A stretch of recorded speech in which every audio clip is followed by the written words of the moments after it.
So guys आज जो हम टॉपिक्स कवर करने वाले हैं इस सेशन में वो है first is European monetary union, currency board system, dollarization, managed exchange rate, difference between fix exchange rate and flexible exchange rate. फिर हम पढ़ेंगे national income identity for closed economy and then we will talk about national income identity for open economy. So आज जितने भी हमारे topics होंगे वो cover हम करेंगे about the European monetary union, currency board system, manage exchange rate के बारे में हम अच्छे से पढ़ेंगे और ओपन और क्लोज इकोनॉमी में हम नेशनल इनकम को कैसे आइडेंटिफाई करते हैं वो देखेंगे। European monetary union. Now let's talk about what is European monetary union. European monetary union was created in January 1999। European monetary union create हुई थी 1999 में।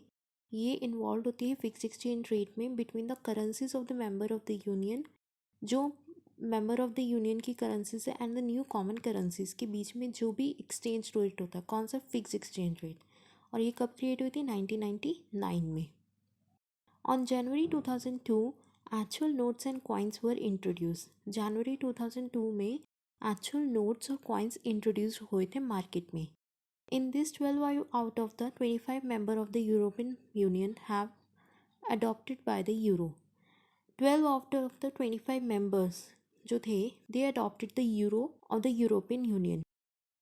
So here is a map which is showing you the European Union कि जितने भी countries हैं उनके बारे में इस मैप में दिखाया गया है कि उन्होंने ज्वाइन किया था 1995, join in 2004।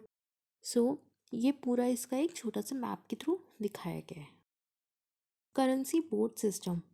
Currency board system have their stability in exchange rate and promote trade and investment.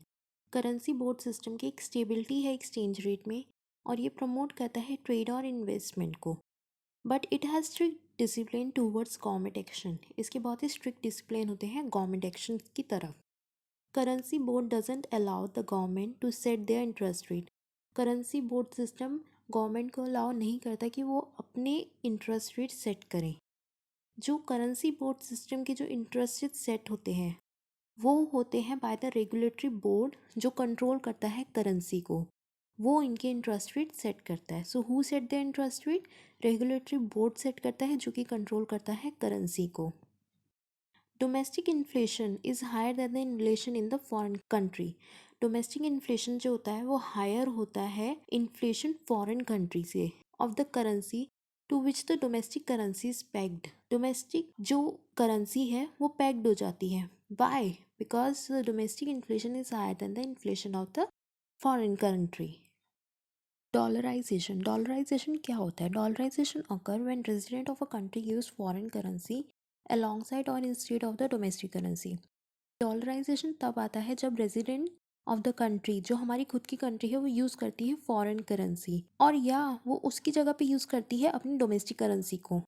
या तो वो क्या करेगी, वो अपनी फॉरेन करेंसी को भी एक साथ यूज़ करेगी और साथ में या तो फिर वो instead of the domestic currency भी करती है।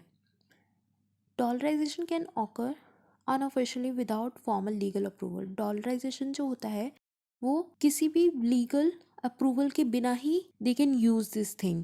It can be official as when a country ceases to issue a domestic currency and use only foreign currency.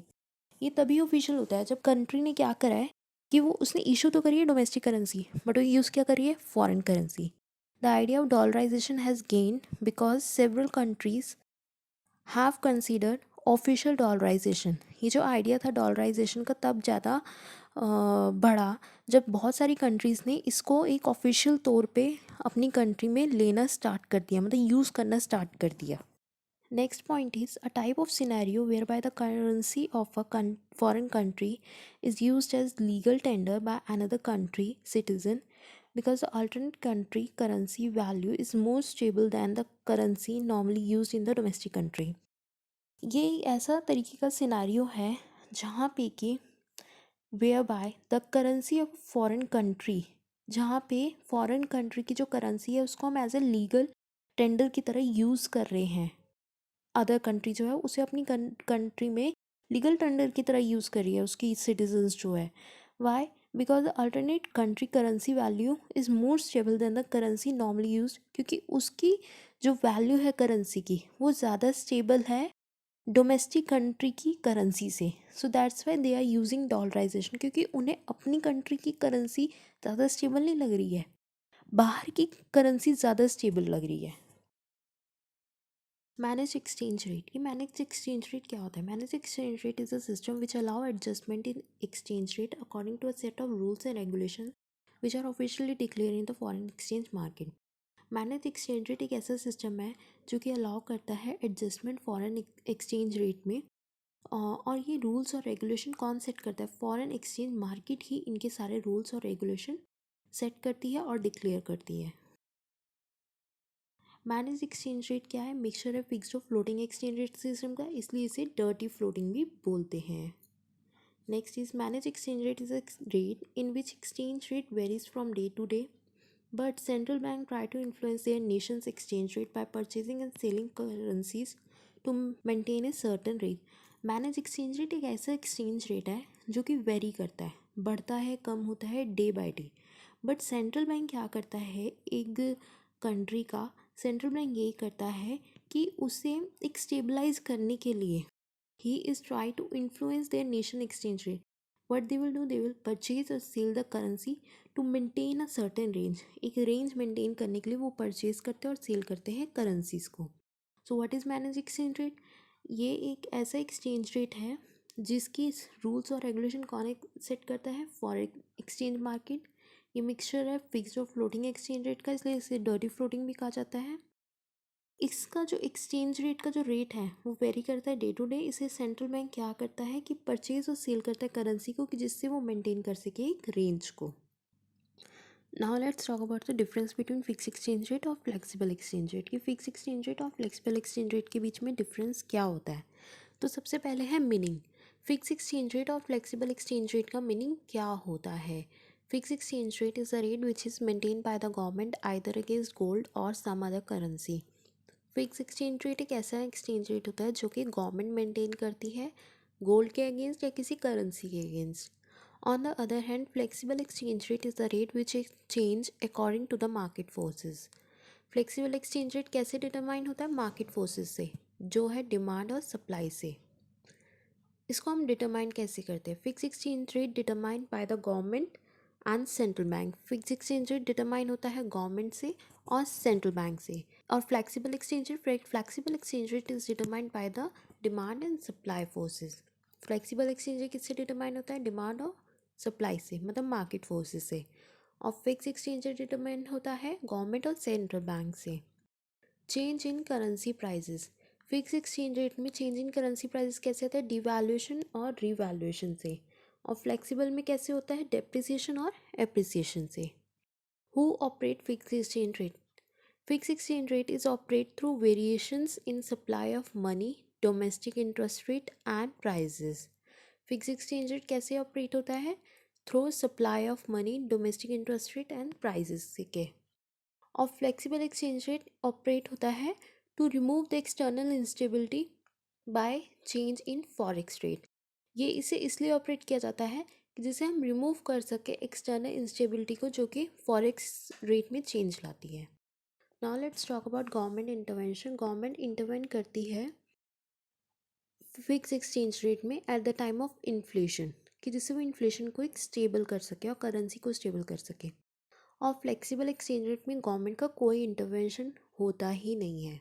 इसलिए फ्लेक्सिबल एक्सचेंज रेट कौन डिटरमाइन करता है? Market forces which is demand and supply.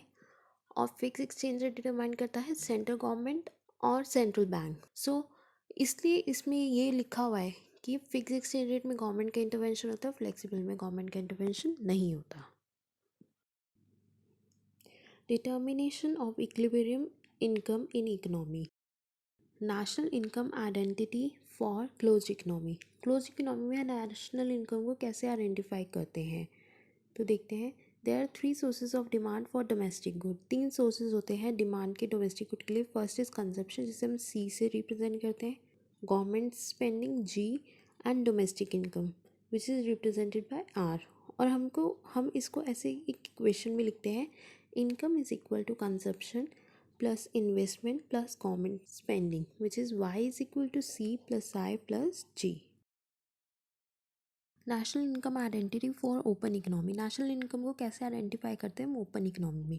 जब हम national income का use open economy में करते हैं तो हम इसके अंदर एक एडिशनल चीज़ ऐड होती है, that is export and imports. Export को हम एक्स से रिप्रेजेंट करते हैं, which is defined as an additional source of income from domestic goods and services that comes from abroad and must be added to aggregate demand.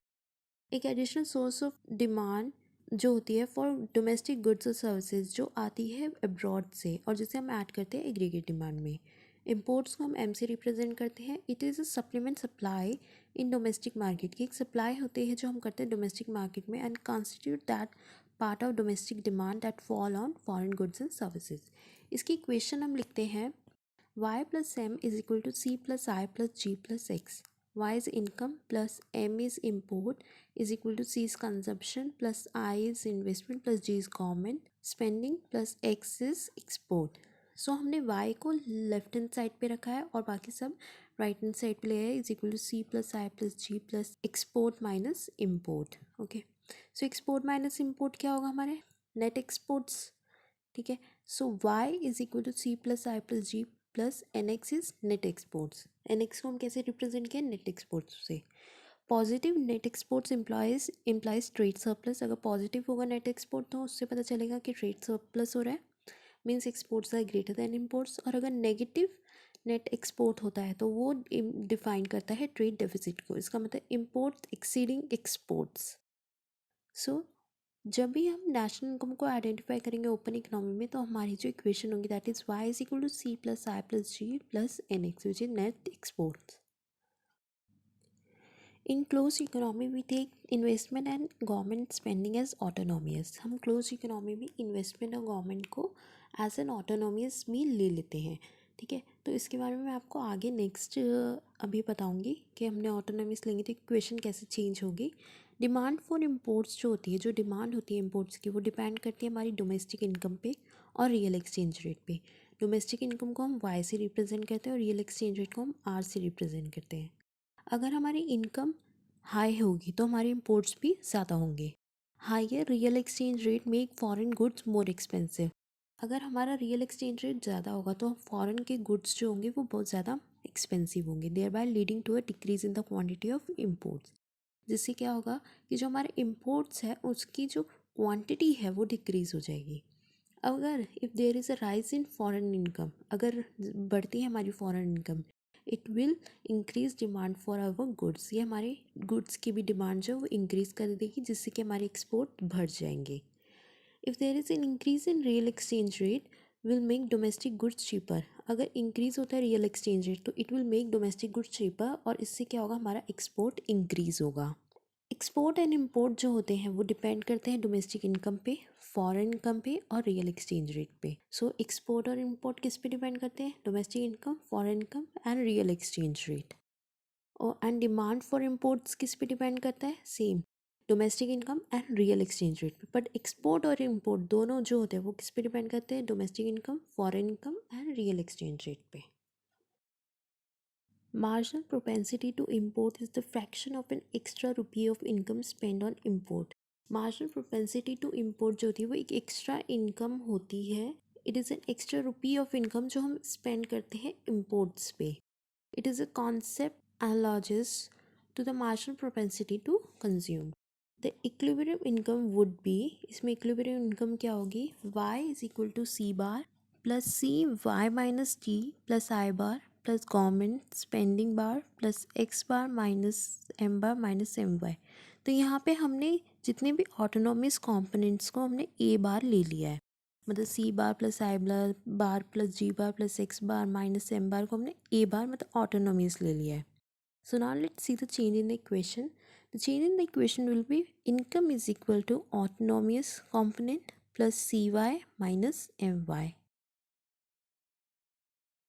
अब हमने क्या करा है कि हमने ऑटोनोमस कंपोनेंट को एक साइड रख दिया और बाकी सबको एक साइड ले आए हैं.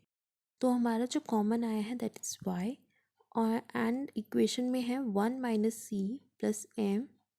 Outside the bracket is y is equal to autonomous component, and then we will get the equation income is equal to 1 upon by 1 minus c plus m autonomous component. So the open economic multiplier is change in income upon by change in autonomous component is equal to 1 upon by 1 minus c plus m. सो ये जो autonomous component है जो हमने ए बार लाए हैं वो हम किसकी जगह पे लाए हैं, सी plus I plus G plus x minus M, ये जितने भी ऑटोनॉमस कंपोनेंट है उनकी जगह पे हम ए ले आए हैं. सो हमारा ओपन इकोनॉमिक मल्टीप्लाई क्या होगा, चेंज इन इनकम अपॉन में चेंज इन ऑटोनॉमस कंपोनेंट मतलब ए बार.